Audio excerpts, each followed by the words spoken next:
On this week's show, we're discussing the best gaming mascots of all time, Modern Warfare 3 and Crash Bandicoot coming to Game Pass, and if PlayStation's Concord is set for a rough start. All that and much, much more on this week's GamerGuild Podcast.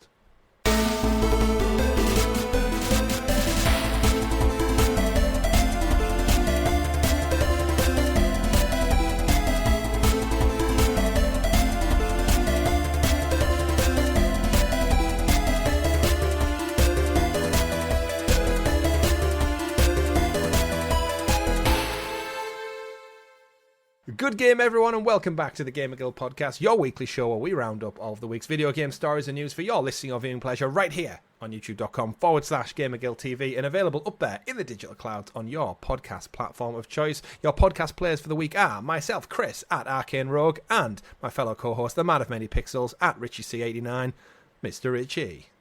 Hello, everyone. Hello indeed, and welcome back, welcome all to another great episode. We've got a fantastic show lined up for you all, but before we get into all that, don't forget to like, subscribe, and ring-a-ding-ding that bell so you are kept in the loop with all of the great content we do here on the channel, like this very show, like our weekly live streams, where, Richie, this past week, we went and checked out Deadpool in honour of Deadpool and Wolverine coming out this week. We did, and we're literally recording this immediately after that live stream. That's right, we went back in time, as we said we would last week, to the PlayStation 3, Xbox 360 era for the one and only Deadpool game, which, special thing about this game, kind of bad special, is it's not available anymore on digital storefronts. You cannot buy it. If you go to your PS5 or your PS4 or your Xbox and search for Deadpool, you'll just get DLC for a couple of Marvel gotcha games and skin content. I think it was in Fortnite not too long ago, Deadpool, maybe when the last movie came out, but that is the extent of it, unfortunately. The Marvel license with Activision back in the day, it went, so the last thing you got was the PS4, Xbox One upgrade version of this game. So yeah, check it out on eBay, quite expensive. Price is probably going to go up this week because of the movie, but alas, if you've got it in physical, if you've got your console still, you can enjoy that game. And we played for about 1 hour and a half. There's some interesting plot twists. It's very much a Deadpool game. Richie, do you want to give a couple maybe first impressions from you because you've never played it before? I haven't. It definitely feels like I want to say high quality AA to stroke low quality AAA of the era. Mm-hmm. It looks fun. The comedy is there. It does. I wasn't hands-on sick, but it does feel Trade like in and save on Shark when you and compare Ninja it to, at Curry's. bear in mind this Save game up. came out the same year as The Last of Us. Mm-hmm. There's I think a huge chasm in the quality of the presentation. Not a bad game by any stretch of the imagination. Definitely not worth about the £350 that you can get a sealed copy for. Yeah, it's definitely not worth that much. But it does have a place in time, and I think because of the digital delisting, it does almost make it a little bit more precious. But then I think because of Deadpool the way he is as a character, it works quite unique as a game. I do think the storytelling and the way it sets itself up for it's very self-aware that it is a game, and that is just like Deadpool. I like that aspect of it. That was quite a fun aspect of it. When you're just looking at a game, you feel like it could be better. Oh, absolutely. Even in the context of its age. Yeah. I mean, like you said, it's contemporaries with The Last of Us and some of the Arkham games and the Uncharted games we were getting at the time. The lens I was trying to think about it in is, if you took Deadpool out of it, would the combat and things still hold up? Would the level design still hold up? And I think it wouldn't. So rather being the Deadpool being the icing on the cake, it's basically the entire cake. Yeah. It's it does go a long way to add that kind of flair to it. The story does get really interesting. I know we only played the first hour and a half, like the tutorial zone. We didn't even get introduced to, I think we just near the end got introduced to the villain, like the true villain, and then we got introduced to a couple of additional characters, which I am playing the trailer right now, so you're probably getting spoilers for the game there if you're watching on YouTube. But in terms of the game itself, it is like over 10, 11-year-olds, so give it its due, but hopefully it'll maybe see a resurgence. We'll maybe see some more of it in the future with, of course, Deadpool and Wolverine out in cinemas this week. I've seen it. Richie, you're going to see it tomorrow night. Yes, I will see it by the time this podcast goes live. And maybe it'll give a couple of you out there the itch to go check out a Deadpool game. And if you don't own it, best get on eBay, folks. Best get on eBay. But yeah, that was this week's live stream. My finale for Space Marine also went up. I finished it, Richie. There's a grand finale of 2 hours and 30 minutes, I think it took me to get through it all. So it's like a big grand finale. Really enjoyed it. Again, when you talk about like that double A quality of game, this game is definitely pushing it towards almost like AAA, feels like, for the era. It's in that gap, that space between AA and AAA. It doesn't quite feel AAA, but it's definitely better than most AA games of the era. Absolutely. But the story, really amazing. The finale, fantastic. Sets up a really good ending, kind of going into the sequel, which of course 13 years in the making. Space Marine 2 comes out later this September, which is it's the gaming industry now. We are at a point where going back to all the games that tie in with like franchises going full circle, it's quite an interesting place. I was saying on the Deadpool stream that with Insomniac's Wolverine coming out probably next Christmas now, next kind of autumn time, I'm going to go back and check out X-Men Wolverine Origins, because that's apparently a fantastic game. So Deadpool in line with the Deadpool movie, Space Marine in line with this, and there's just so much to go back to. Like when there's a new Gears of War game coming up, we can go back to that, and it's such an interesting world of entertainment we live in, that when a franchise has a new entry coming out, even if you've never been there before, there's such a wealth of things to go back to. And as video game fans, going back and experiencing that through the medium of a retro game, for all intents and purposes, it's quite unique. Like, I'm not just sticking on an old movie and watching it or reading an old book. It's like I'm literally engaging and playing in the material that will usually is the foundation for the next game. I think games, more so than movies, to a certain degree, do capture a moment in time a bit because of how much the technology's advanced. Yeah. You can say that about movies as well, but because games are such a multimedia discipline, more so than any other form of entertainment, you can see like things like how the gameplay's changed, how the level designs changed, how the art assets changed, how the story writings changed, how the music's changed. You can see the step up in quality in every single aspect of these. Mm-hmm. So it's quite interesting. Yeah, I mean, Space Marine 2, like, even though by probably today's standards it still would be classed as a AA game, it looks gorgeous. Like, just running in modern engines with like in having just finished the original, which did hold up surprisingly well. It is on that standard of like an old Gears game where it's quite grounded. The main character feels heavy. You've got a good combination of weapons and ammo given. The enemies are just cannon fodder. They're just orcs that you basically like absolutely trounce through. But then watching gameplay for Space Marine 2 is just like, damn, video games have came on so much in the last decade or so. It's a power fantasy game. Yeah. Oh, absolutely. It's I'd still died a couple of times, but some of the power-ups and the weapon variety they give you very quickly. They don't hold back on giving you upgrades and weapons. At times I felt like Thor with a giant hammer and lightning skills. Other times I felt like Solid Snake with weapons, and it's just a really good mix. But can't wait for Space Marine 2. I'm hoping to squeeze it in between other big games, because it has been quite a quiet year going back to all the titles and experiencing them for the first time, and I'm in like a really good retro vein right now, and I'll talk about that and what we've been playing. But yeah, Space Marine, I'm hoping I don't kind of like miss out on it in a way, because I feel like my schedule for the end of the year is going to do it a disservice, unfortunately.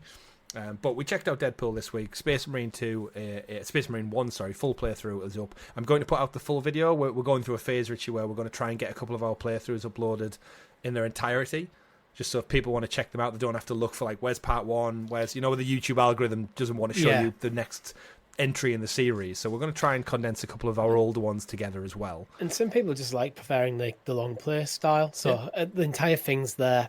Sit down, watch it at your leisure. Absolutely. So we'll work on doing some of that from our previous Let's Plays and stuff. Yeah, get them up. In the meantime, though, Richie, before we get into the news, of course, great show, plenty of stuff lined up. Let you guys, listeners, viewers, let you know that there is a merchandise store still. Head over to our GamerGuild store. Link is in the description below. Loads of stuff out there, t-shirts, hats and such. So if you're a big fan of the show, do check that one out.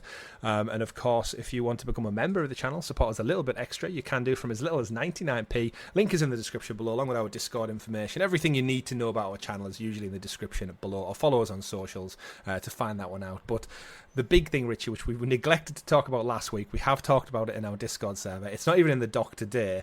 Our anniversary, our 5th year anniversary, is coming up rapidly. on it's Yes, technically it the is. 30th of September, but we're going to celebrate on the 28th of September, the Saturday. We did put a poll out. We put it out to our members, so they had kind of first dibs on it. We put it in the Discord as well to gather it. It's looking pretty much like Manchester is the locked-on one. So we did say we wanted something central to the country. I know a couple of people pointed out that is very much northern. Not quite for us, but it is Manchester's northern. not really in the north. If you look at a map of Great Britain, it's not in the north. But that's it. We're factoring in the entirety of the UK. So our wonderful fans, viewers, and listeners in Scotland as well, taking the northern tips of Scotland, the most southern tips of the UK, down in Cornwall. Manchester does probably sit in and around the middle, so that was one of the spots. We will lock in kind of like maybe like a hotel that we maybe want to meet up, or so we all end up at the same time. But we genuinely just want to meet up with a couple of you fine folks who've supported us for nearly 5 years now, half a decade of your life. You followed us through various iterations of shows, literally hundreds of gaming live streams right now, and us basically cutting our teeth on trying to make content for you as a hobby, as a passion project. And yeah, Stadia, Xbox, PlayStation, Switch, right here to today to GamerGuildTV, where we've settled. We just want to reiterate, we're not changing the name this time round as we come up on 1 year of the show. We're not rebranding. PlayStation, Xbox, and Nintendo, they ain't going anywhere. They're not closing down. So yes, thank you once again. But yeah, 28th of September, Saturday. We'd love for you to join us in Manchester. So scout that out. You don't need to, of course, stay in the same place as us, but we'll be finding a bar. We'll be holding up in there. We'll be meeting for drinks and pints and hopefully some drunken shenanigans and gaming discussion in person with you, our wonderful audience. So apparently we're a big enough show for sponsorship now, guys. So check out this ad. What's going on, everybody? It's your boy Grant Rowland here with the DMG Gaming Podcast. And I'm Ed Phillips. Check out our podcast on Apple Podcasts and Spotify, or wherever you get your podcast from. We talk about the most recent gaming news to include things most people are scared to talk about. Check us out as we also deep dive into games, give our top 10 list, and at the same time, crack a bunch of jokes. So if you like gaming and comedy, come check us out. We'll see you there. Peace.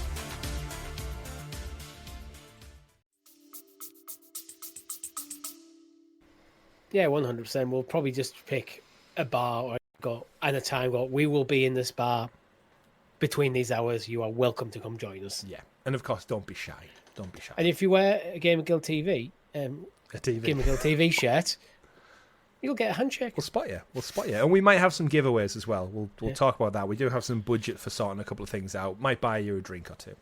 But yes, Richie, back to what we've been playing. You had a busy week, quiet week in the old video game world. What have you been up to? So since the last podcast, I have got the Platinum in Uncharted 3. Mm-hmm. Again, I actually did get it pretty much the same day we recorded the podcast, which was it like Saturday? Yeah. Like I didn't have much left to do to get it. And then I've moved straight on to Uncharted 4. Nice. Do you have the Platinum in Uncharted 4? I have not. Ah, sweet. So Uncharted 4. That's what I'm playing on now. I've got to the point where, after when the opening of the game, spoilers for the opening of a game, you're in a boat and in the middle of a storm and you get shipwrecked. On a boat. Yep.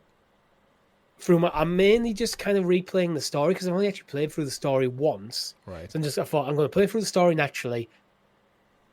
I'm going to be looking for collectibles as I go, and then I'll start trophy hunting after. Yeah. I'm back to that point where I'm shipwrecked on the island. Oh, sweet. So you've done almost like full circle loop of the main. Yeah, so I reckon I'm about a little over halfway through. Yeah, I'd say so. Maybe a little bit more. You've done all the Scotland stuff. That's a big chunk of the opening. I've done Scotland. I've done Madagascar. The heist area. Yeah, the heist. That's before Scotland, I think, actually. Yes, the heist. I'm trying to. No, isn't that Uncharted 3, the heist? No, where you wear a suit and a tux and Rafe wants a particular item to get to Scotland. Yeah, that's just before Scotland. Yeah. It's been a while since I've played it as well. Yeah, so you've got pretty much, good. Yeah. I mean, it's a big game, to be fair, 4. It's the biggest of the lot. And, You know what? It's not as open as I remember. Madagascar. I remember the Madagascar area being really quite open. Yeah. But it's not. You have some bigger sections that are open, but it's actually still quite linear because there's points where you go over a small little cliff, and you can't backtrack. Mm-hmm.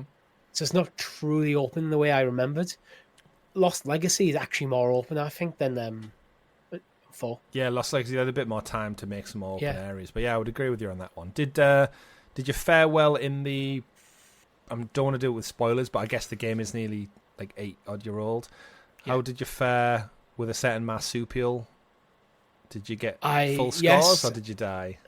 Oh, yes. Because there's a I didn't trophy. die. There's a trophy. I didn't die, but there is a trophy related to beating the highest score that's already in the game. But it's basically you have to do a perfect run. Right. So I didn't get that, but Right. I Well- wasn't. I could have reloaded the checkpoint, but I thought, I just want to keep playing. I will keep playing because you do get a second attempt at it in the same playthrough. You do. So keep that one going. But yeah, Uncharted 4, I'm really jealous of you playing through them, if I'm honest. And now I'm in this limbo stage where I'm still waiting for Outlaws, but I've got some busy holidays coming up. So yeah, I'm away, I'm out the country, I'm travelling, enjoying some time off. Yeah. So I've been dabbling between them. I did get the platinum for Sly Raccoon. I don't know what the official Yeah. UK. We said last week it was like an American name and there's a European name. Sly Cooper, the first Sly Raccoon game. Got the platinum for that one. Mopped that one up. And then I've kind of, in between, I've gone back to, I think we covered on the show, the PSP port of Daxter. The standalone PSP game from Jack and Daxter. I had a look and it's only about 5 to 6 hours to get the platinum. It's basically collect a couple of things. Coming to PlayStation Plus at some point. It's Sure, there. we've That's what I've covered got this. it through. That's what I've got it through. All right, yeah. So, so it was ported across to. There's a PS5 version of it with trophies now, and it's really interesting because the way the port works is the game looks great. It actually looks better than the Jack and Daxter game that I played through.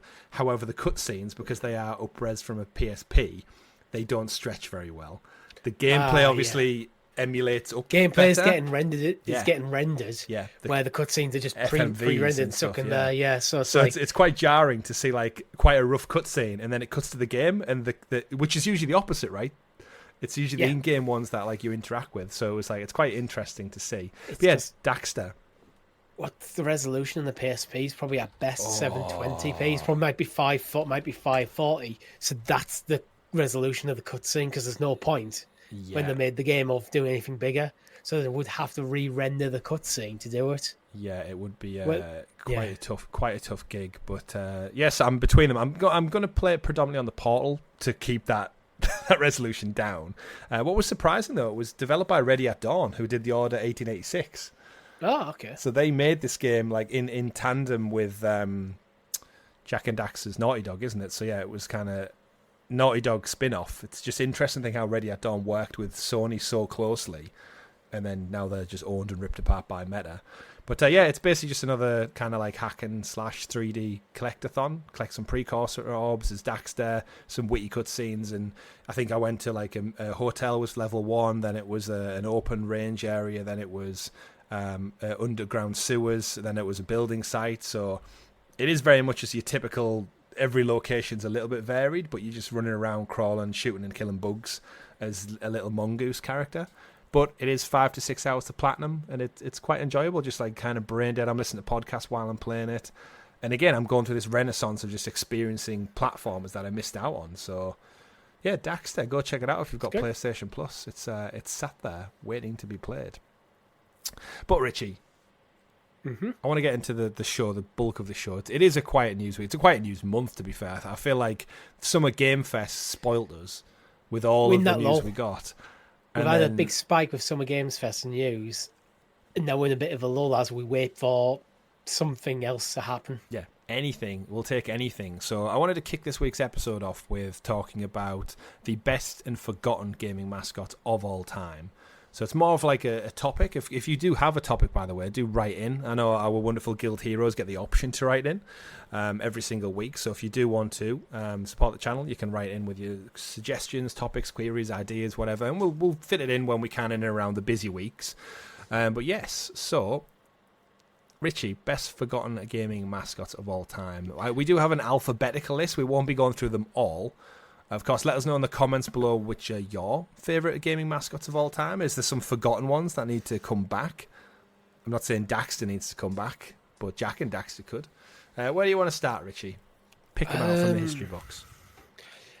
Because I think would kind of spoil the conversation if it'd be one of them, because this mascot would just be hanging over the entire conversation. Okay. Because I think it is the quintessential mascot for a video game. So let's just get out of the way, Mario.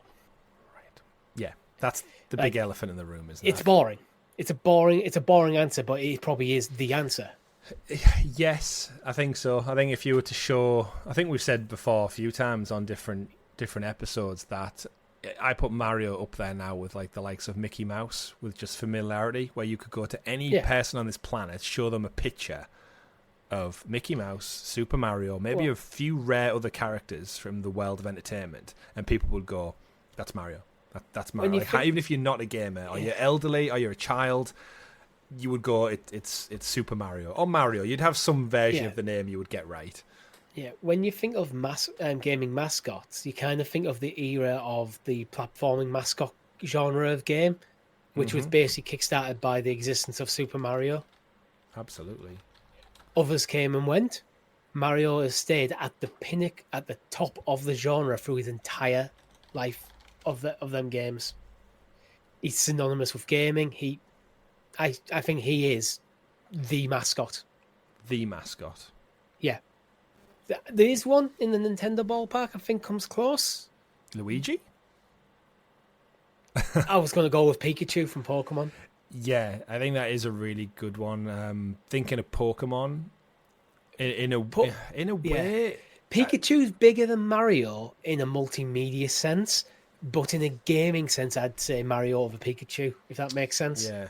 I mean, Mario's starting to go the other way now with the movie doing so successful in the theme parks now. You're going to get a lot of people who maybe aren't gamers going to the Universal parks and going, "Oh, let's go to Super Mario World," experiencing it, and then maybe having their eyes opened a little bit to who and what Mario in the world of Super Mario is. But I completely agree with you there on the Pokemon front. Pikachu, hands down, like you said, across anime and the card games and obviously the main Pokemon series.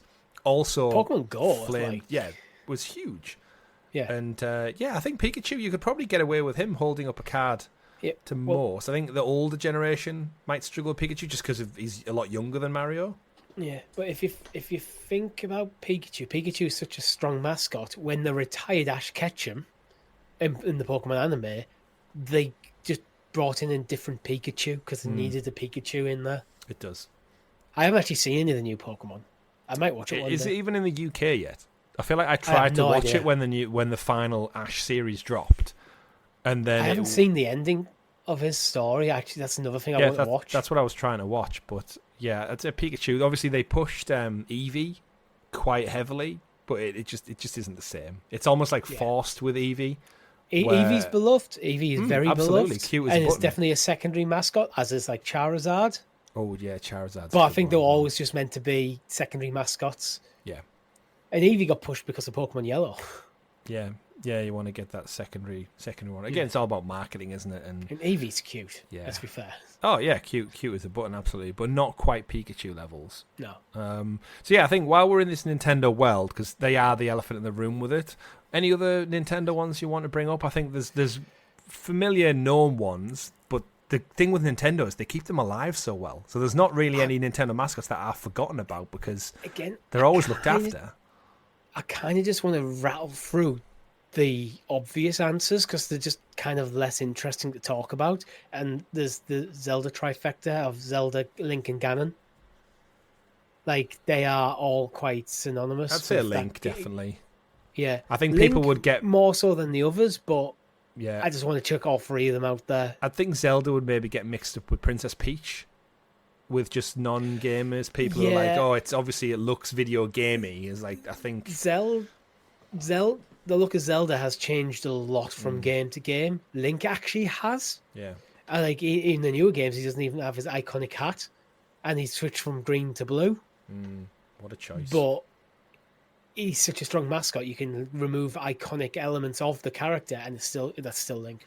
The reason Link never wins for me is because I stand by 50% of the people out there think Link is called Zelda, and I think you can't be a true master. 50% of the people. I think it's one of them things that everyone thought at one point, but no one actually thinks of now. I think. I mean, I'm pretty sure.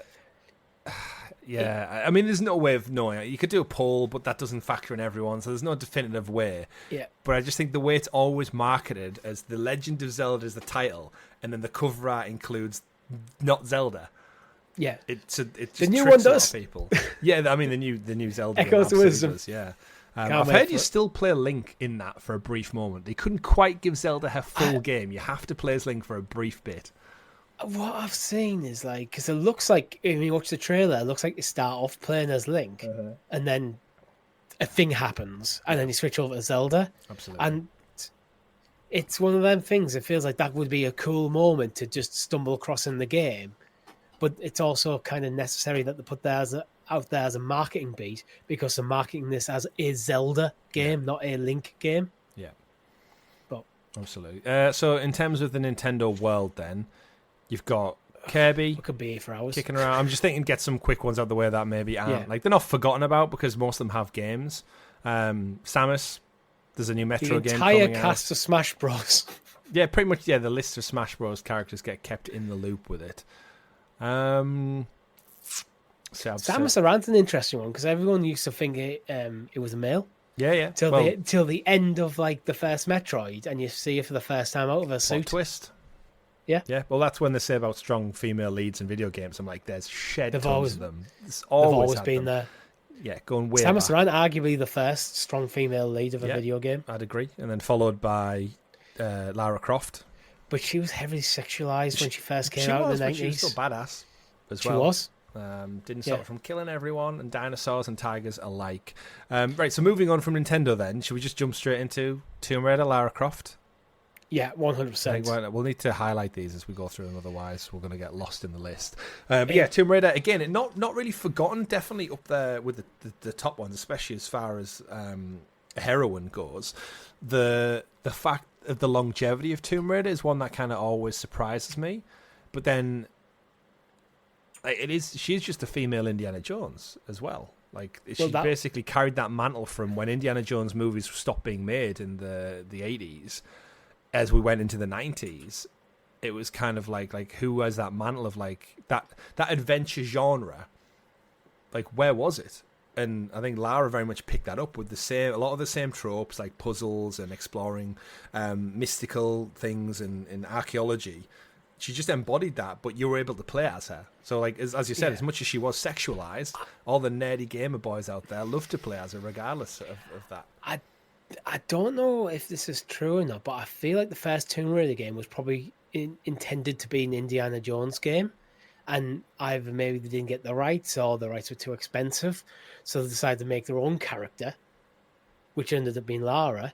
And with the PlayStation being because she was basically one of the mascots for the original PlayStation, with it being aimed at a slightly older audience than what Nintendo was typically aiming at. Yeah. Going for a hot female. Boobs and guns. Boobs and guns, pixelated boobies, get them triangles, a couple of That'll polygons sell. each. Like, yeah, and then there's the quality of the games.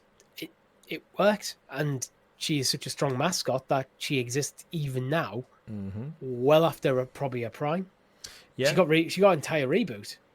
Well, yeah, and while the reboot trilogy is fantastic, it was just poorly mismanaged with the third entry and handing Crystal Dynamics over to do Avengers instead of working on the next game, and then Crystal got bought, and it's gone a bit messy, and I hope they don't do another full reboot, because I think the character and the facial animations and stuff of the current modern Lara, they suit Lara's character down to a T. Like, they don't need to reinvent her at all.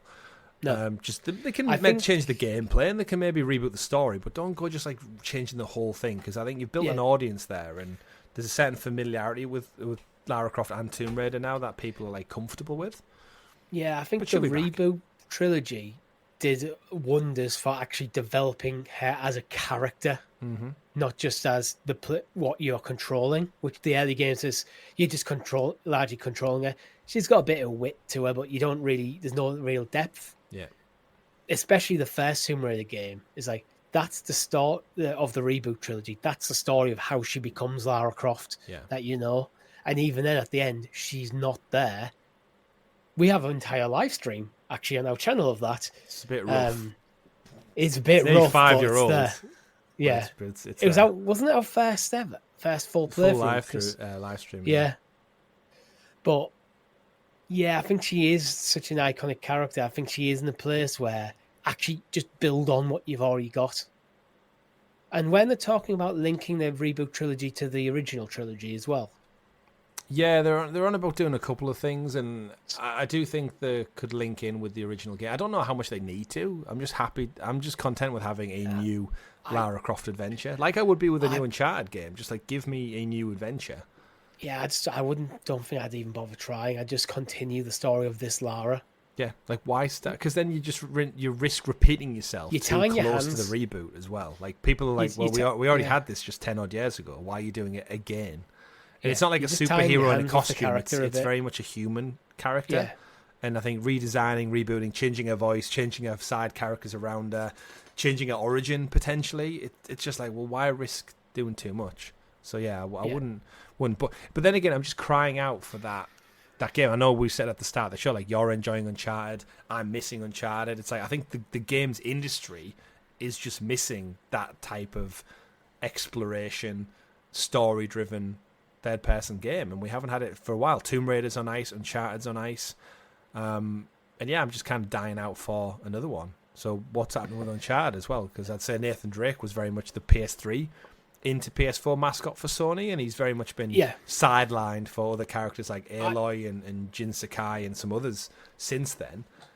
Again, trying to stay away from spoilers for Uncharted 4 for anyone who wants to play it. But the game is called A Thief's End. That character the character of Nathan Drake is basically retired at this point.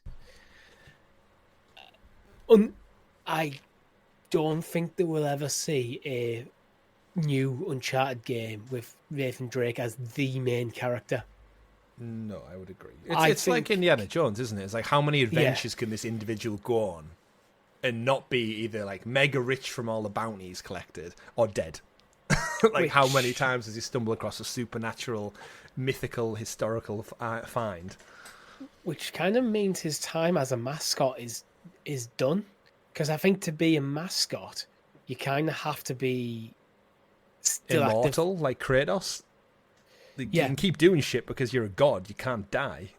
So just keep God going on adventures. Kratos is a mascot, and he is an active character still in games. Where with Nathan Drake, I think he's effectively a retired mascot, and that's where Kratos, I guess, gets the pass because he's a god.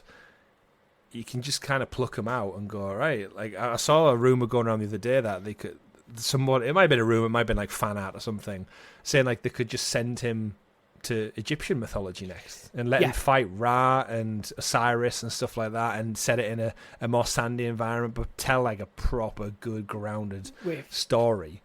With moving him from the Greek pantheon to the Norse pantheon, you've effectively been able to go, well, we have now opened up Kratos to not just be the god of war for Greek mythology.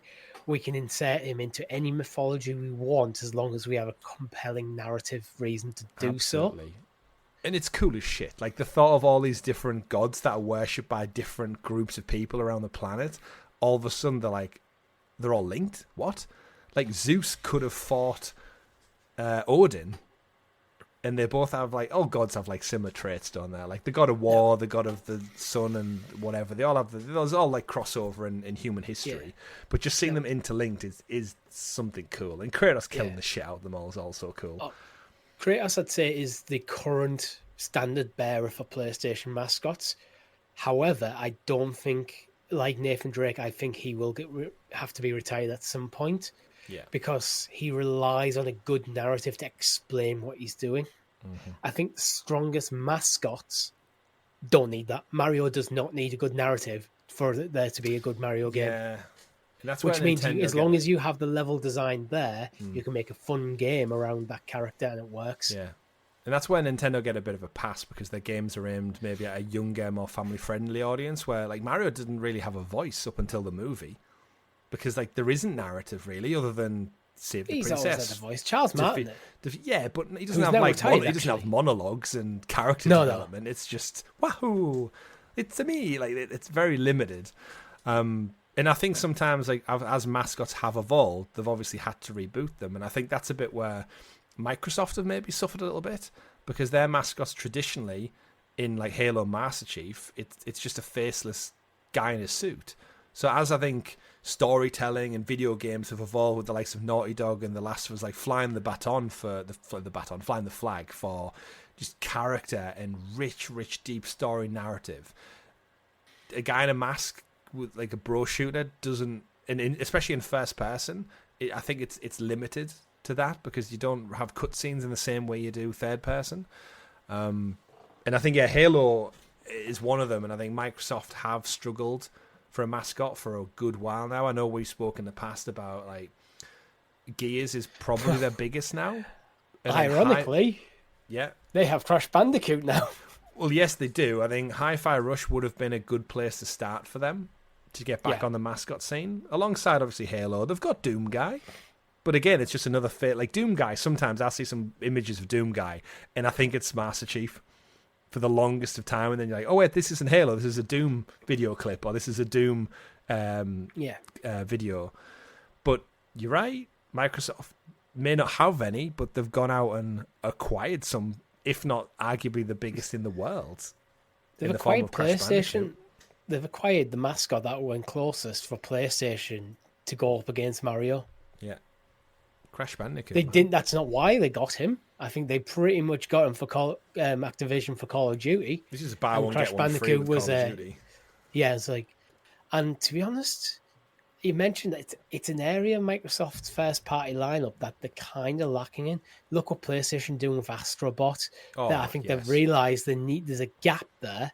Mm-hmm. You need to plug it. Yeah. Astrobot is what they're doing. I'm sure PlayStation would have loved to have the hand still and Crash to do something like that. Undoubtedly. Remember, it was Jack Trent who came out on stage in the Crash T-shirt to tease it, and then the next year at E3 he was on stage in the suit, the Crash Bandicoot man in the suit. And we got the Insane trilogy, we got Nitro Racing, and then we got 4 About Time. Yeah, there was a rumor going around this week from one of the artists, I believe it was, on his LinkedIn or something, or on Reddit, was answering questions saying there was, it might have been from Toys for Bob actually, or Vicarious, saying they had plans for a Crash 5 and they've apparently been shelved. But then that was before the whole Microsoft buyout, so it was just Activision probably doubling, tripling, quadrupling down on Call of Duty again. Yeah. And everything else seems to suffer. Same with Tony Hawk's 1 and 2. Everyone naturally thought it did great. Everyone loved it. Let's do a Tony Hawk's 3 and 4. And then seemingly that got canned. Spyro? Where the hell Spyro is? Because that's part of this buyout as well. Microsoft now own Crash and Spyro, 2 of PlayStation's biggest mascots of all time. And seemingly, fingers crossed, that's what Toys for Bob are working on. Fingers crossed, hopefully we get like a Crash 4 version. So in Crash 4... Insane Trilogy, I think it was. They announced a couple of weeks ago, sold like 20 million units. So it was incredibly successful. It's popular. So it's like, I don't know why you would sit on that. And the way Microsoft are now, I think Crash and Spyro will always stay multi-platform. I think the way Microsoft ethos is, like, they'd be daft to pull that away from PlayStation. Yeah, I think it would do more harm to them. It would. And platformers do so well on Switch as well, so... Yeah, they're better off taking the money off like Sony and Nintendo fans than going, oh, you can't have it unless you have an Xbox, I think. Yeah, I agree. The thing is, though, we talk about Microsoft's need for a platform mascot. They've been sitting on Banjo-Kazooie for a long time because they own Rare. Banjo-Kazooie was a breakout success in the N64 era under Rare. Mm-hmm. And it was... in a lot of people's minds, was better than Super Mario 64, the games. And then nothing really ever came of it. Apart from Yooka-Laylee, which was a spiritual successor. I mean, Banjo-Kazooie was in Smash, if I recall. It was like one of the final reveals near the end. So they're obviously willing to work with the IP. But it's just like, what studio do you get to do it? Like, who is there out there? I think that could be Toys for Bob, you know. I think they're on Spyro, though. Like, everything they put out is to do with dragon horns and the colour purple. Yeah. So, but then again, look how... Then that's the annoying thing. It's a studio like that. Vicarious Visions doesn't really exist anymore. Remember they had that's folded in unless like they unfold it back out of Activision Call of Duty. But isn't it annoying to think Tango Gameworks, just off the back of how well Hi-Fi Rush was, a 3D platformer, could have put it to them? Maybe Rare won it, but they're just so busy with Sea of Thieves. It's like it's going to be a slow burn. Well, Rare created it. The guys who did Psychonauts have been free for a few years after Psychonauts 2. Yeah, I think... Is that Double Fine Studios, I think? Yeah, Double Fine. The ABK deal, I think, has been a bit of a double-edged sword for Microsoft, for Xbox, because what I think it's done is it's got Microsoft paying a lot more attention to what Xbox is doing because of the numbers involved. And I think, unfortunately, this has impacted things like Tango. Yeah. Whereas, like, well, you guys haven't got a game currently in the works, and we need to cut costs. Sorry, you're the guys that's easier to cut because you haven't got any active projects. Yeah. Which is it's a shame that where I think before the ABK deal, Tango bring out Hi-Fi Rush, then just crack on for the next one. Yeah. I mean, obviously they're big enough to do 2 games because they also had Ghostwire Tokyo as well, kind of like the year before. So they were big enough to support a smaller title and a bigger title, so they could have easily took on a Hi-Fi Rush 2 and Banjo-Kazooie, I reckon. But alas, they are no more. Microsoft making decisions. So in and amongst that then, speaking of like ones that are long, I do think we'll get a Banjo. It's just a matter of patience. We got a Battletoads, for Christ's sake, so we're definitely going to get a Banjo at some point. Anything in the Microsoft wheelhouse that you think is maybe, in terms of mascots, maybe we don't have to touch on them too much, but they're still out there and they exist? Do you think Gears really has any mascots? It's got a lot of great characters, but I don't think they're classed as mascots. They're more just like dudes. Like Marcus Phoenix, I don't think is elevated to mascot status. He's just a cool dude. He's like, if you saw a picture of Marcus Phoenix and you had no idea about Gears, you wouldn't be. He's just an army guy. I think to be a mascot, you have to be able to show it to someone and they go, "That's this person." Like, you have to have that break out beyond your own game a bit in terms of like the knowledge. Is there a reality, aside from Mario being the exception to the rule, where to be a mascot you need to be an animal? Crash, Spyro, Banjo-Kazooie, Sackboy, Pikachu, Kratos, Ratchet and Clank. Yeah, but I mean, the vast majority, 80% plus, must be animals. Like, look at the list we're going through. Look at the 90s when everyone was like, shit, get a platformer out there. Take any animal, anthropomorphize them, or morph by whatever the word is. You look like Croc and Gex and stuff. Yeah. Like, what's a cool animal? A gecko. Right. Let's make him look like and act like James Bond. James Bond. And put him in a 3D world. That will work. And you know what? Hashtag Save the Gecko. Coming back later this year, the trilogy remastered and repackaged. Not quite the remake I was hoping for, but we did it. Gex will be back. Croc, Legend of the Gobos, whatever they're called out there. Yeah. Croc's probably due a remake. Who has him? Is it Embracer Group? I bet it's the Embracer Group. I haven't got a clue, to be honest. We'll see Croc. We'll see Croc soon. It's worth mentioning, like, sometimes the mascot doesn't have to even be a playable character. No. Like, I'm thinking like Fallout. The Vault Boy is arguably the mascot for them games. It's iconic. Mm-hmm. Not a playable character. You're right. I would agree. It's not even an NPC. It's literally, it's branding for an in-game corporation. Yeah, and it's highly recognizable. Like, yeah, it is. It just Vault Boy works. I'm trying to think what else there is. There must be other marketing out there that kind of works as well. I mean, Pac-Man to a degree. He's probably more known for being Pac-Man than his games now. Pac-Man is one of the first mascots. Oh, hands down. But is he known for his games now, though, or is he just known for being Pac-Man? I think he's known for his original games, and because basically they've just been recreating Pac-Man for decades. Yeah, I mean we played, was it on Stadia, the Battle Royale? Yeah, Pac-Man. That was fun. That was a really good game. Battle Tunnel, whatever it was. Yeah, I think that's due to come out again on the Switch soon in like some repackaged form. Yeah, but yeah, that was a solid one. There's a few. It's interesting. This past week, going back and obviously finishing Jak and Daxter, Sly Cooper, and then on to Daxter. There is that whole PS2 era of Mascots who had many games. Like I was looking into it, like the Sly Cooper games and the Jak and Daxter. There's like 8-9 of them, like spin-offs, PSP games, PS Vita games. Remember, like Jak and Daxter. I'm playing the Daxter game. I know Clank from Ratchet and Clank got his own game. It's like a little side spin-off story.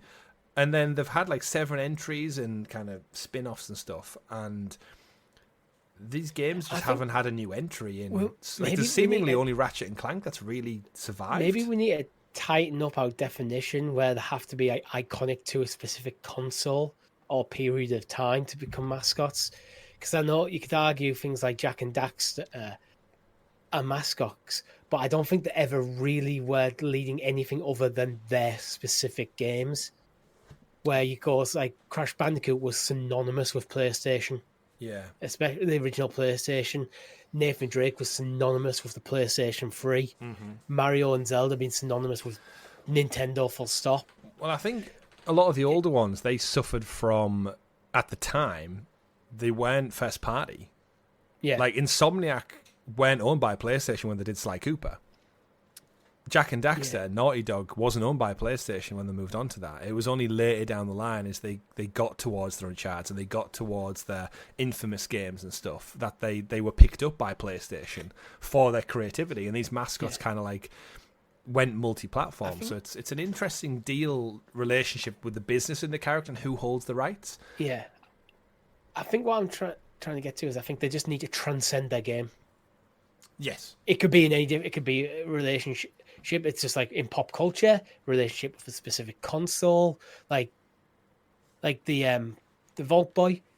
Even before Fallout became a multimedia franchise, I think it was still already very iconic. But you know who is iconic that I'm surprised we haven't mentioned yet? Sonic the Hedgehog. How could me and you talk about mascots and not mention Sonic the Hedgehog? Yeah, it's because he's down on the list on S, so he's on my second page. But yeah, you're totally right. Sonic is, again, kind of like Pac-Man, I'd say, at this point, where he's best known for being Sonic than his actual games, because his games haven't been great throughout history. Compared to Mario, who was one of his running partners in the early years, he's not really stood the test of time, bless him. He ran Mario the closest in his heyday. Mm-hmm. And then he never made the jump to 3D. That was the problem. There's been some okay 3D stuff, but when Mario still feels like when you Nintendo bring out a 3D Mario game, it's still an event. Yeah. A new 3D Sonic game is not an event. It's the problem. Sonic's biggest problem is everything to do with speed. And realistically, is transforming into 3D, showcasing speed as easy as it was in a 2D world. You just go quick left to right. It's like it's so easy to encapsulate that. Doing it in a 3D space where, especially in the early days, when you're getting caught on textures, you're running the wrong direction. It doesn't render things quick enough. It has to be super quick. And in a way, Sonic should probably do a slow motion to make him feel good. If you think about the older games, apart from there is some fast run sections, but you're kind of just holding right during them sections. It's most of the game is actually quite precise platforming. So I think his branding, almost the design of the character, is in at odds with the nature of the game. Yeah, and in the 90s, he got away with it because the 90s was all about attitude, and that's what his character was. Absolutely. But he just doesn't feel like he's ever stepped up beyond that. I mean, he's definitely got that. The movies are doing really good, though. Well, yeah, he's got that. He's thankfully he's past the threshold of cult mascot status where he's now immortalized. Like Sonic's gone nowhere ever. No. Like he'll always 100%. Be putting out movies and games and merchandise, and he probably makes more money from plushie toys than he does games in today's world. The movie's kind of aged him down though a bit, I think. Yeah. He's a bit more juvenile in the movies. Yeah. Where in the 90s, his branding was always like Sega were trying to do what PlayStation did and and what Xbox have done. They go, we're for the more serious gamers, we're for the more adults in the room. Absolutely. So Sonic was more of that aimed at a teenager. Like, he was full of attitude and he'd eat chili dogs and. Well, that's where I guess we have matured over the years into like mascots kind of evolved from the cartoon character animal creatures. Yeah. So you're talking like your Bubsies and your Cubits and stuff like that into actual people. And I guess like we won't go too much into it because they're very much contemporary, but your likes of Jill Valentine and Resident Evil and your likes of Cloud and Final Fantasy, Joel and The Last of Us, back to Nathan Drake to a degree where they're no longer mascots in the traditional sense of they're not a character. They are like a person. They are a human being who you in the story relate to as like, oh shit, if that was me in Raccoon City, if that was me in a post-apocalypse world, it's a very different approach to a mascot than we saw in the 90s. And like so many games have done well off it, like Solid Snake. Like Snake's like such a good video game character, but he's just a soldier. There's not really much to him outside of like him as a human. He's not doing double jumps out there and dashing up walls and stuff. He's iconic, grounded. But he's not a mascot. Yeah.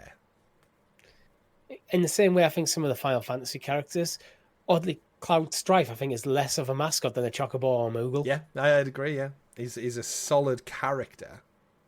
Yeah. And I would, like you would say, I'd say iconic, absolutely, but mascot, yeah, you're not flying the flag more than you are the cute Moogles or anything flying around. Same with the slime in Dragon Quest. There's like, again, just like when you see that, you're like, oh, it's Dragon Quest. But any of the characters in it. The art style, because the slimes are in millions of games. Yeah. But there's something about the design of the slime in Dragon Quest. And if you've ever seen it, it's in your mind right now. It's there. Yeah. You can visualize it straight away. Yeah. So yeah, do you want to do some round out to some honourable shout outs that we've got in our list that we've maybe not gone to? I think talking about modern ones, I definitely think like Jin Sakai, Aloy and stuff from the PlayStation pantheon. I think they're definitely icons of the PS4 era into the PS5. I think Sackboy is more of that older era, but yeah, he's fallen. He's a fallen mascot. Bless him. Yeah, but I do think we're about to see a resurgence. I think if Astrobot lands well, I think Astrobot has a good chance of being in a few people's Game of the Years. It's definitely going to win a lot of family Game of the Years. Astrobot is such a mascot. He's unashamedly a mascot. They've like leaned so hard into this. He lives in a PS5. That's what I mean. They've leaned so hard into it. Mm-hmm. It's like Mario walking around like carrying a Switch, like unabashedly, like I represent this brand. But I think because he's a little robot character, it kind of works. I mean, he's cute as anything, and because he is through and through PlayStation, and he's like a blank palette, he can embody all those other mascots we talk about. So nearly every character we've listed from PlayStation history will probably be in Astrobot in some kind of robot guise, and I can't wait for it. It's one of my most hype games of the year, and we've only got to wait like maybe 6 weeks for it, I think, which is mad to say. But yeah, I think he's kind of replaced Sackboy, and I guess mascots. That's the thing with mascots, right? They do get replaced. It's not like a football team when you keep your Red Devils and stuff for literally the entirety of your club's existence. It's Crash faded, and then it's eventually had a resurgence. And Sackboy was huge in PS3. Little Big Planet was huge for PlayStation. It was, and then he just kind of fit. I mean, they did launch the PS5 with was it Run Sackboy Run? Or was that the mobile game? Sackboy's Big Adventure, sorry. Yeah. Which they tried to get away from that 2D element, but I just think if Sackboy had the fun Astrobot has, I don't know why, because it's essentially the same thing, right? They're the same size or a small little character. What? They can have skins galore representing other things. Yeah. But there's something about Astrobot that it's just fun. With Sackboy, what he did, what the beloved thing about Sackboy was, he was very much a sandbox character. It's like, yeah, we're making some levels, but these games are also then you are meant to go in and make your own levels or play levels that other people made. Mm-hmm. So it became a bit of a cultural thing. Astrobot is just no, we are Astrobot's a PlayStation mascot, and guess what? We're going to have references to all the other beloved PlayStation franchises you've ever played in there. It's nostalgia 101, right? 100%. That was Astrobot's playroom. Like, was literally this game is Easter eggs. Yeah. That's all the game really is. And it's a tech demo full of Easter eggs. Well, that's why I think it's done so well, because it was never intended to be where it's at. It was just an accidental happy circumstance that this is going to be a tech demo. It's going to show off the DualSense, And then everyone was like, this is fucking amazing. I would have a full game of this. And then Sony went, yeah, I think we should make a full game of this. Like, don't get me wrong, like, how much of a dumb smile are we going to have on our face when you get to the Kratos part of Astrobot or the Nathan Drake part of Astrobot? You're going to be like, I'm Nathan Drake, but I'm a little robot instead. This is cool as shit. Yeah. And the DualSense is going to be popping off with guns and explosions and stuff. And yeah, it's so vibrant. You hope to get a Sully cameo in Astrobot. I'd love it. But like I said, we don't have to wait long to find out. Any other honourable mentions you want to get in there? Again, comments below, folks, if you listen to this thinking, how have they not mentioned insert character here? We could do another hour on this if we wanted to. We do have some news, by the way. We could do another hour on Nintendo alone. I don't think there is anything. I think Donkey Kong. We've got to mention Donkey Kong. I mean, Minecraft, Steve, the Creeper. Yeah, like they're just Minecraft's so big. It's disgusting. The Fortnite guys, I guess the generic guy who Troy Baker voices. I don't even know if he's got a name, but if you put him in front of a lot of people now, they'll be like, "Oh, it's Fortnite." Maybe the art style would get you it. The reason why I think Donkey Kong needs a special mention is because we basically started this section by going, Mario is the definitive mascot, full stop. Mario's first appearance was in a Donkey Kong game. Super Jumpman. Yeah. So it's like, technically Mario was basically the villain in that game, even though he was the character you played. Yeah, he was trying to kill a monkey, ape, gorilla. Yoshi. Yeah, I know Yoshi stands on his own, but I always think of him as a supporting character in Mario. Same with like Peach or like Toad or Luigi. They're iconic, but they're not the mascot. Absolutely. They're always going to be Mario's shadow. It's like the rabbits to Rayman. Rayman? Had his time in the sun, and just Ubisoft seemingly want to do nothing with him. Even though the last entry was fantastic. Yeah, but the Rabbids, seemingly a random spin-off of Rayman, get they're on 3 games. The Rabbids got a game with Mario. Yeah, before Rayman did. A side character from the Rayman universe got a full. In fact, 2 games. Right, there was 2. Ubisoft have a bit of the Activisions about them at the moment, where Activision seem to double down on Call of Duty. Ubisoft are doubling down on Assassin's Creed. So anything else apart from things like an IP game such as Star Wars, it's kind of feel like it's getting a bit neglected. Yeah, it's like Rayman, they've been sat on for ages. Rabbids is even went quiet. Yeah, but would you say there's a chance any mascots from other things get in there? Like, do any of the Disney mascots get in there? Like, is Mickey Mouse because he's been in video games from the beginning, but is he kind of superseded by his IP in his renown being? Like, I mean, we never Disney. Really set rules for this conversation, but I don't think Mickey Mouse is a video game mascot. He is a mascot. Yeah, he's a mascot for the Disney Corporation, but he's not known for his video games, really. Yeah. It's kind of, I guess, where their origins lie. It's the same with like Star Wars. Like, you could say Cal Kestis is like an icon for video game Star Wars, but Star Wars itself originated in movies. So, but I'd say BB-8 is BD-1 is probably the mascot, not Cal. Yeah. I'd take a BD-1 game in the style of Astrobot every day, going around little Star Wars cantinas and just doing little puzzles in the bar and stuff to help out. Kyber crystals, collect the Kyber crystals instead, Richie. Instead of coins. There's a game there. There's a little mini game. I'd say that it's in the news later on, but like Mega Man as well. Like 100%, yeah. Like, he's been left in the dust a little bit because of some poor games. Parappa the Rapper, Conker's Bad Fur Day. That's probably due some kind of... Again, Microsoft could double down on Conker if they wanted to. Bit of an odd one, but yeah. Anything from the mobile world that we've kind of neglected because of the mobile? Like, there's some huge mascots, I'd say, from there. You might not know the names, but visually. It's like the birds from Angry Birds. Plants vs. Zombie. Plants vs. Zombies, yeah. The guy from Jetpack Joyride. The problem for me is I just don't play mobile games, so I'm just not clued into like them at all. Clash of Clans guy with his beard. No one plays Clash of Clans. It's just a market. It's just a fake one. But yeah, I think we've got most of them. Bomberman is on our list. Yeah. The Big Daddies from BioShock, of course. I'd say they're more iconic than necessarily Mascots, but they did get into things like PlayStation Battle Royale All-Stars, so they were big enough to get in there as like a big character. Rystar from the Sega days. The Sega had a lot of them. Don't even know who that is. It's a big star with arms and legs. Just Just think of a 2D platformer with a star. It's like Cool Spot. Cool Spot, yeah. It's like Cool Spot, yeah. Just think of a red spot with arms and legs. So they couldn't quite get an animal, so like just go with a ship. What about a circle that wears sunglasses? That's cool enough for the 90s with attitude. Make it a thing. But yeah, I think that's good for our conversation with you on Mascots. We've done a good 50-minute chunk there on that. So should we get into some actual news? We should. Cool. Before we do that, though, everyone, do let us know in the comments down below who your favourite mascot is. If you think there's a dormant one, who's the greatest of all time, let's just talk about mascots.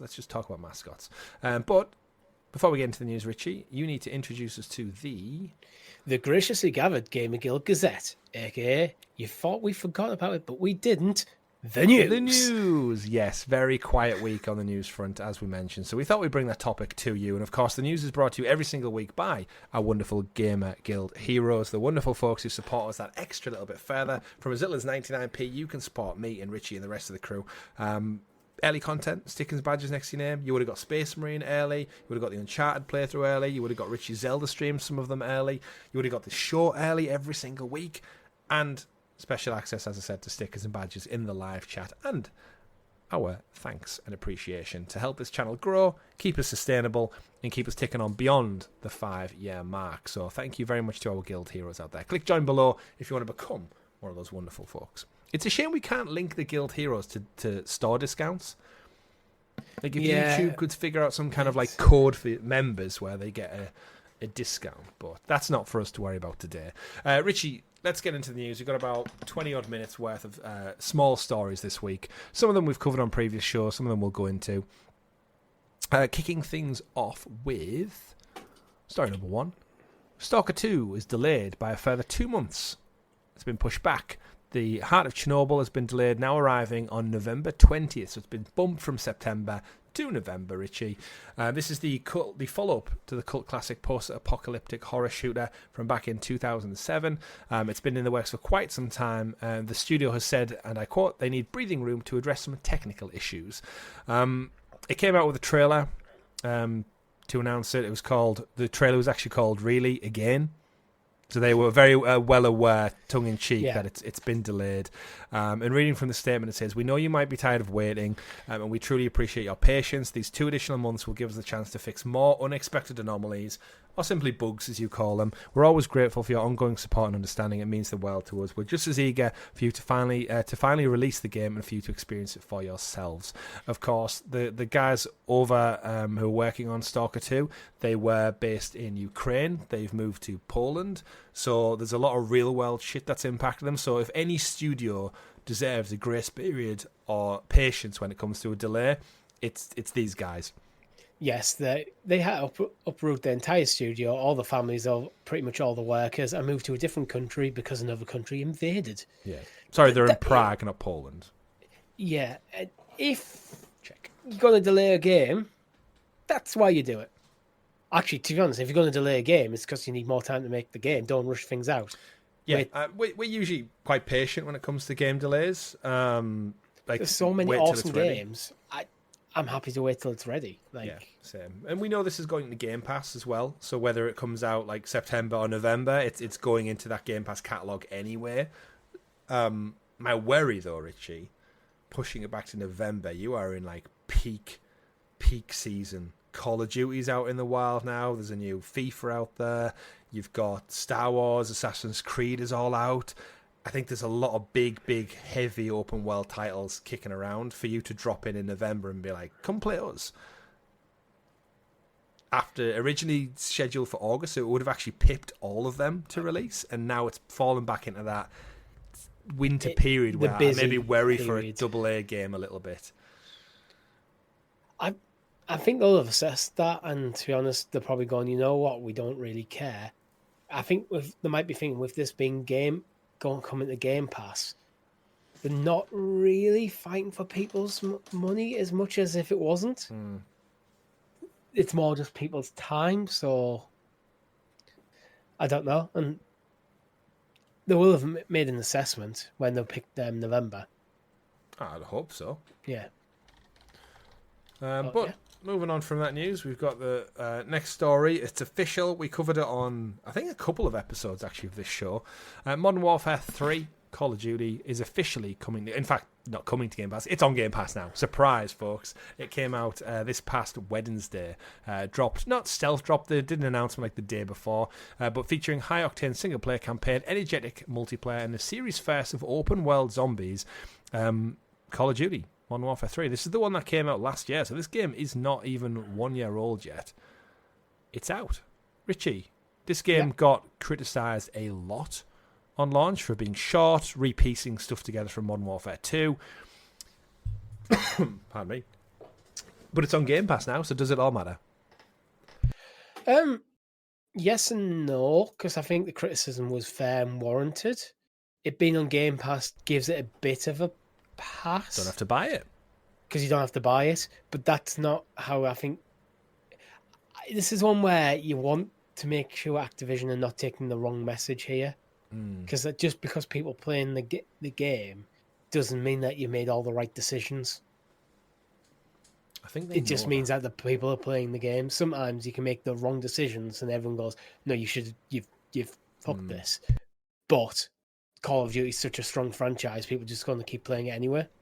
Yeah, I mean, the next one's obviously Black Ops 6. Yeah, that's the next one in the entry. I'd be curious to know, crunch the numbers, how much money Microsoft are leaving on the table putting this out now, because they've got essentially a couple of months run up until Black Ops is out. So, like, and Call of Duty is through and through the best-selling game usually every single year. So taking almost a quarter of your sales and sticking it on Game Pass, ain't no one going to be buying this on Microsoft for the next 3 months leading up to the new entry. So it'd be interesting financially how much it's going to benefit. Like, is this to build hype for Spec Ops? Is it to build hype for Game Pass? Like, are they going to get enough Game Pass subs to counterbalance the loss in sales of Modern Warfare 3? That's what I'm curious. I think they will, because I think with Call of Duty basically being an annualized franchise, it'll suffer the same trail off that things like FIFA do every year, where after a certain point, basically the amount of copies you're going to shift are going to be minimal. That's the point. Probably relying on heavy sales to shift copies. Yeah. Who is buying Modern Warfare 3 for full price now when Black Ops 6 is around the corner? It's a good point. So unless you're on a different platform, but on the Xbox, I just couldn't see myself. If I was a big Call of Duty fan, I couldn't see myself paying full price for a Modern Warfare 3 now, when I could say just wait and get Black Ops. Because if you are on the multiplayer thing, the multiplayer is probably going to fall off a cliff a bit when Black Ops comes out. Actually, I've just checked. I've misspoke a little bit. The Call of Duty actually doesn't come out as late as I thought it did this year. It's early access starts August the 30th, September 4th for open beta, and then for all players on the 6th of September. So yeah, actually it's not too bad. So I stand corrected in the run up to it. It's probably more of a hype machine now, getting people ready for Black Ops 6. Yeah. But yeah, I think it's one that we're probably keen to check out on the channel. I'm not sure if it's got cloud actually yet. I've not had a chance to look, but it might be the first Call of Duty game to go cloud on Xbox. I think as well with a game like Call of Duty Modern Warfare 3 coming to Game Pass, it's probably not about shifting, getting more subscribers in Game Pass. It's about continuing to add to the overall perceived value of Game Pass. So then you slowly get people trickling in. Black Ops will be about, no, we're going to sell you Game Pass. Yeah, they're going to probably push hard to sell people Game Pass for that game.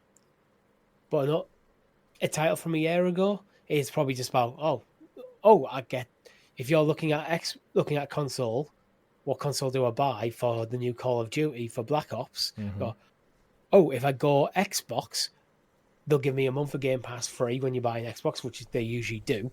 Yeah, and they go, I get Modern Warfare 3, the last one, straight away from Game Pass. Like, great. Then you're in.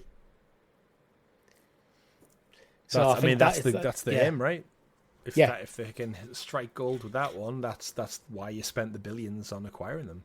So there's a lot to be said. I'm really, really intrigued to see how this all plays out for Microsoft. Like, is the investment ultimately going to be worth it? But we won't know for like 10 plus years now.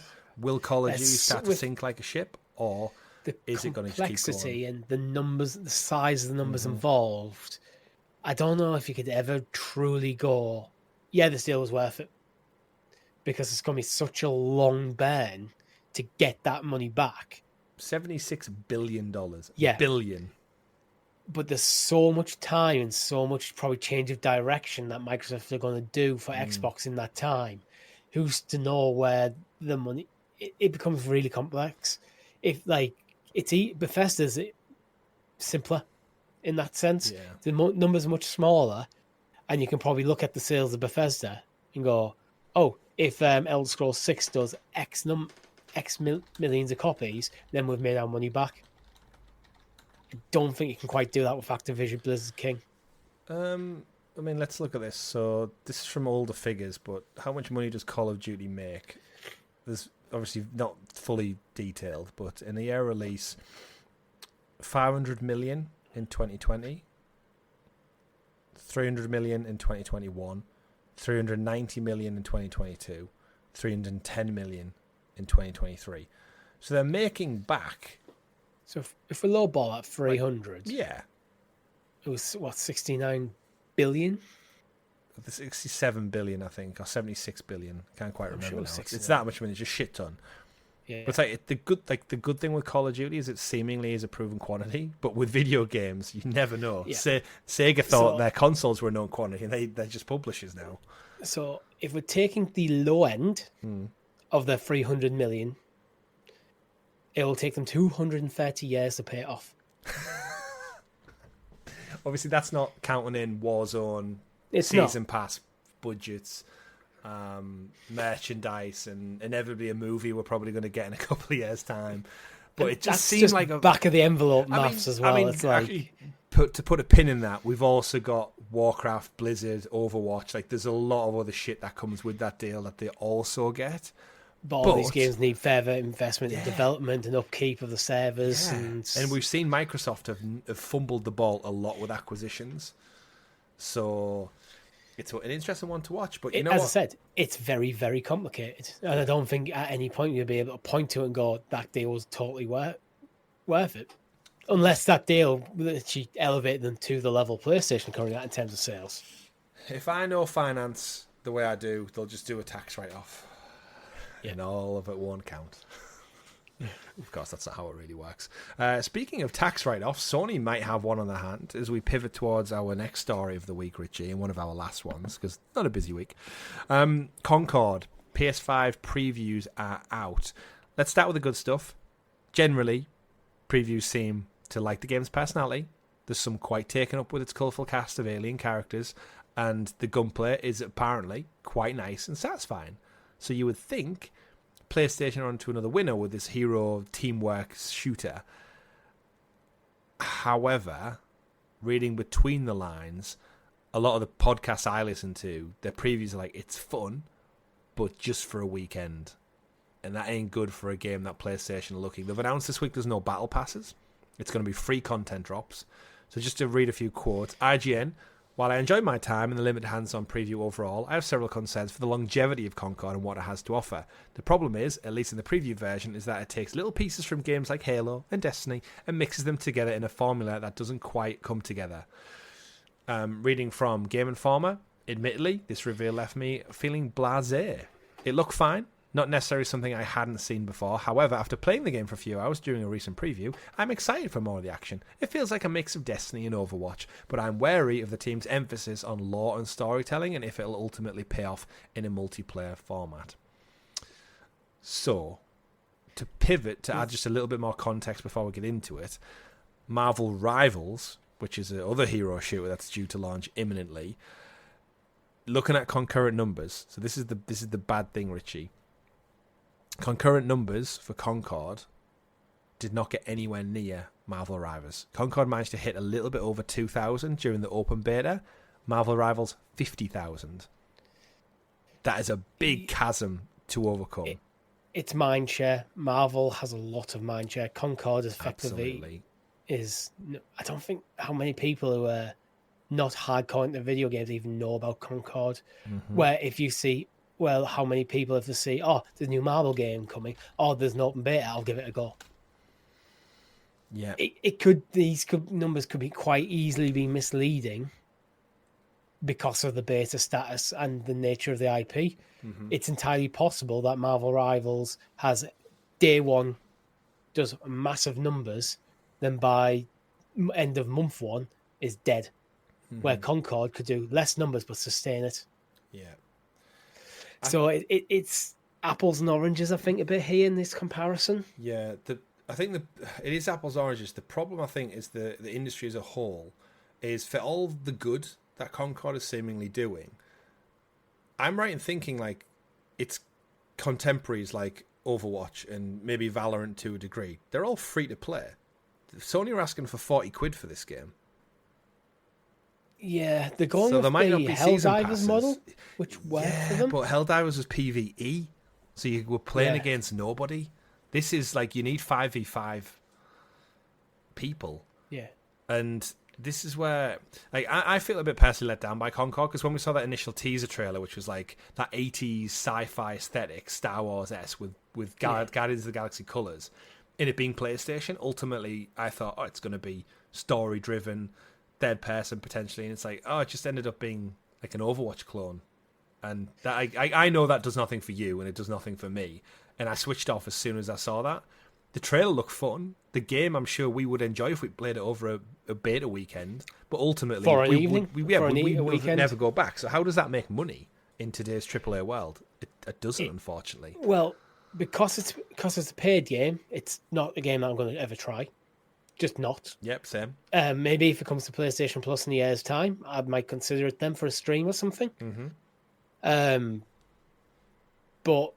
they need to get people in, and I don't know. I think for this sort of hero shooter game, like I think it's probably aiming at a bit of a younger audience who are probably accustomed to playing games free to play and the microtransactions. So it might be because it's went for the Helldivers business model, but is that the right model for this game? Yeah. And that's not even looking at the quality of the game. There was something in the Game Informer review, but not necessarily something I haven't seen before. It's not. It doesn't seem like it's doing anything new or interesting or elevating the genre. It just looks like another good component of the hero shooter genre. Yeah. You know what? So where is it standing out? Well, you know what one of the worst statistics is? Is the closed beta had more players than the open beta the week after. So the closed sign-up one had more than the open to everyone beta. Yeah, That's not the way you want it to go. It should be the other way. You open it up to more people, ultimately everyone. You want to use the buzz of the closed beta to push the open beta, get more hands on it. It shouldn't go the other way. Yeah. That suggests that the majority of the people who are interested in the game played the closed beta, then didn't bother to go back. Or you didn't do the right marketing to get people in on the open beta. So it's such an interesting one. I think this couldn't live or die on, I think, the PC launch. Yes, 100%. Concord does require, because of the Helldivers issue, Concord does require a PSN account to play, which I know a lot of Steam people get the knickers in a twist over that, but it might be having an impact. Like, word of mouth is big in the PC community, but I think, going back to the Helldiver stuff, there's a valid concern if you live in a country where you cannot get a PSN account. If you don't, every multiplayer game usually requires some sort of subscription or some sort of account to the publisher who's publishing it. That's just how they are. Like, this is just, I don't think this is any different to any other game, and I felt that during the Helldivers, there's probably, apart from the not being able to get a PSN like account in certain regions, too much of a spotlight was paid on this because of basic people And I know there's privacy issues and stuff around it, but that stuff isn't really going to ever go away, to be honest. Well, Helldivers caught them off guard, and I think it's been the biggest success story of the year alongside Palworld. And it's I very much get the feeling is for these games as a service that Sony were gearing towards, I feel like Helldivers might have just been a one-off lightning in a bottle. Yeah. I don't think Concord, I don't think Fair Games either from Jade Raymond's team it's going to have the same as this, I feel. It's not got the legs in such a saturated genre, as you said, of free to play, where people play it because it doesn't cost them anything. And if the game's good, that's why they hang around. That's why Helldivers works so well, because people played it, they paid a cheaper price, and then they went, hey, the gameplay loop of this is phenomenally full. And then they hang around, and they spend more money because they're hanging around. But if you haven't got them hanging around, Richie, if there's no one in the shop, they ain't going to buy anything. Yeah. And the world is so busy with games and other things. Like, I think why would you? games like this as well, there's something to be said for a lot of like the Twitch streamers and the impact they'll have. But a Twitch streamer, a professional Twitch streamer, might go, "Oh, new game Concord's come out. We're gonna play it tonight." If these numbers are down, he's gonna bounce back to Overwatch or whatever his main game is, because it's his job. He wants to earn a living, and if he gets better numbers doing Overwatch, yep. So, do you want to know the final uphill battle? The final one, and I think we do need to address it realistically. Yeah. The characters, they seem like weakened down Guardians of the Galaxy characters. My biggest thing with gamers, and we said it a little bit talking about Lara Croft earlier on, the characters in Overwatch, the designs are, let's just say, thirst traps a little bit. A lot of the female characters are dressed in very specific items of clothing with very specific parts of their anatomy that are maybe a bit more large than you would traditionally get. The figures don't necessarily reflect teenage boys. Yeah, and if you're a teenage boy and there's free games out there and there's clever cutscenes and comics and spin-offs and porn, you're probably going to go and play there, because I know I would have done back in the day. So I ain't playing Concord over Overwatch looking at the characters, unfortunately. So, that all being said and done, Richie, let us know in the comments below what you think Concord will do at launch. If you'll be checking out, if you'll be playing it, or even if you played the beta, or is it just not kinky enough for you? But quick news stories, Richie, to round out this week's episode. Star Wars Outlaws boasts its biggest budget of a Ubisoft game ever. They're putting all the marketing behind it, and of course they are. It's a Ubisoft game. Yves Guillemot said on this week's earnings report that, yes, we've invested a lot of money into this one. We're factoring a strong launch for Star Wars Outlaws, the most we've ever done, and it'll be reflected in the industry this year. It's Star Wars, right? If you're ever going to have an IP under your belt to market the most out of. Well, it makes sense because it's the biggest IP they have. I mean, I'd say Star Wars is a big IP than Assassin's Creed. Yep.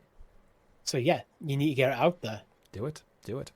Next week's story, Warner Brothers Games officially acquire Player First Games, the developers of the successful Multiversus. In a new addition of the studio's Multiversus, which launched in 2024 after a beta release of a couple of years, featuring characters from across the Warner Brothers landscape, Bugs Bunny, Superman, Shaggy from Scooby-Doo, fighting Superman. It's still crazy to me. But it exists. It's a Smash Bros. Clone, but they leverage the WB IP. If you want to fight Arya Stark, fighting the Iron Giant, you can do that, supposedly, maybe. I'm not sure.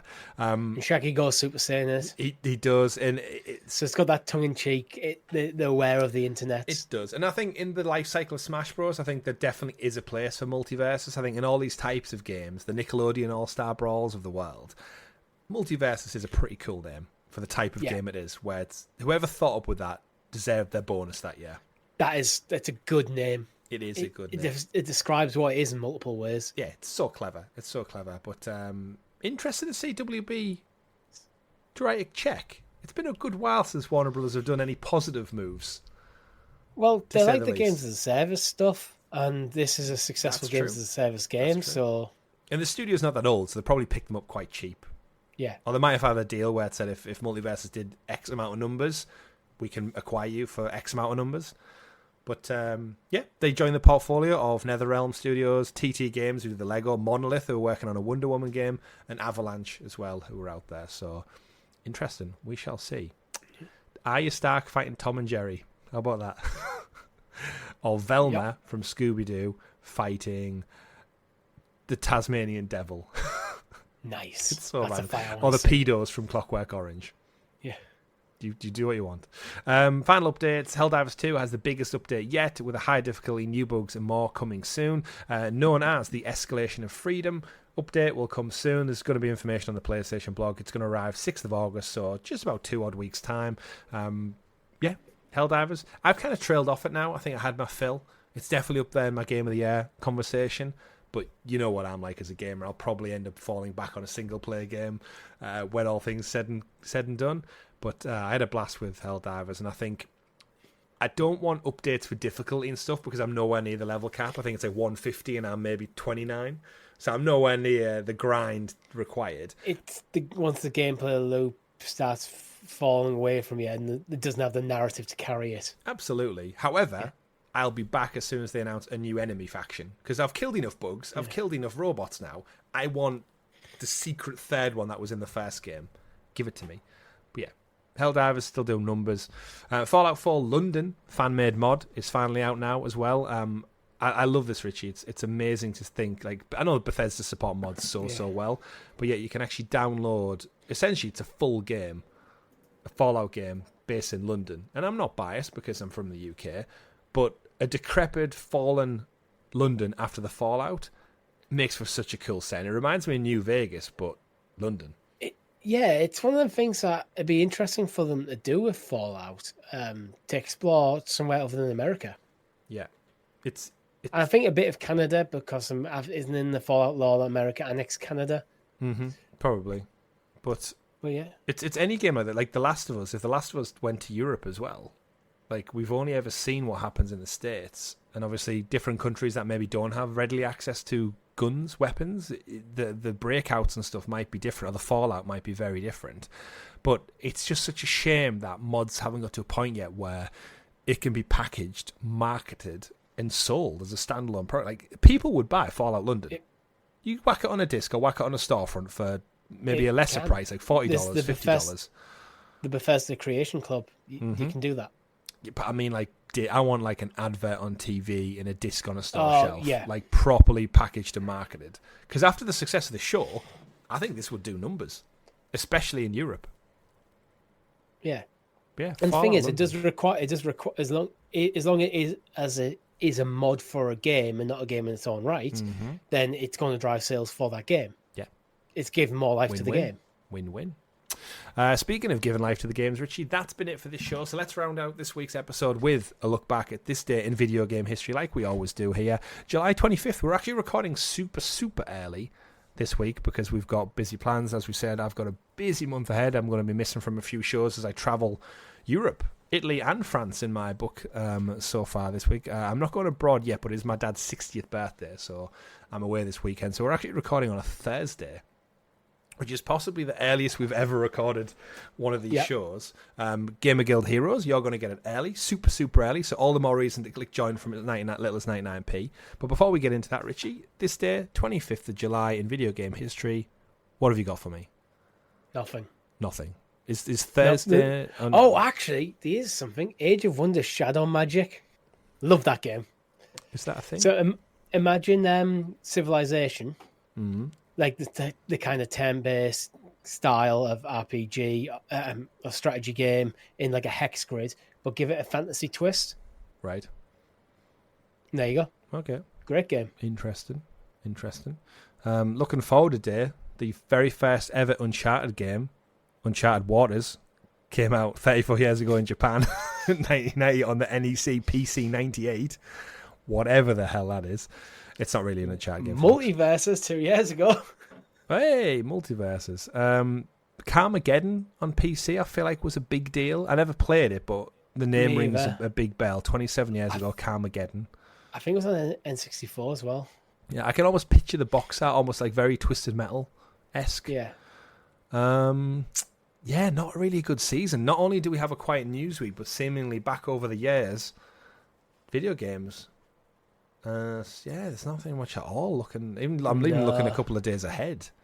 July 28th. Yeah, same. Nothing's jumping out at me. No, not even in the last couple of years. It's all just Grounded came out on PC and Xbox 4 years ago. There we go. July 29th, Richie. 31 years ago. 4 years Echo the Dolphin. 31 years ago okay. in 1993. Shout out to Echo. Which one caught your eye? Grounded 4 years ago. Mad, isn't it? And now it's one of the top selling games on PlayStation this year. What a crazy world we live in. I can't believe that was 4 years. That's blown my mind because we played that when it first came out. Mate, we've been going for 5 years nearly. I know, but yeah, like that's where we're gonna have to go back on this day in GamerGuildTV soon enough. I'm sure there's an absolute archive of amazing content out there, and this episode has now been added to that pile. So thank you very much to everyone who's tuned in. Thank you to everyone who supports us, of course. Don't forget, 28th of September, Manchester, drinks with your boys, GamerGuildTV Central. Go check it out. We're looking forward to it. We'll, of course, finalise some more details as we get close to the time. But that's been it for this week's episode of the GamerGuild Podcast. Don't forget to go check out Deadpool. Go check out Space Marine. And we've got another live stream probably lined up for that. I'm not here, but we'll probably have something scheduled for this week. So just, again, like, subscribe, ring that bell, follow us. It's probably Zelda. It's probably Zelda. C89, probably Zelda. And of course, at GamerGuildTV, so you kept in the loop. Thank you for watching. My name's been Chris. And I've been Richie. We've been the GamerGuild Podcast, folks. Have a great week, and remember, play wherever makes you the happiest. Maximum effort.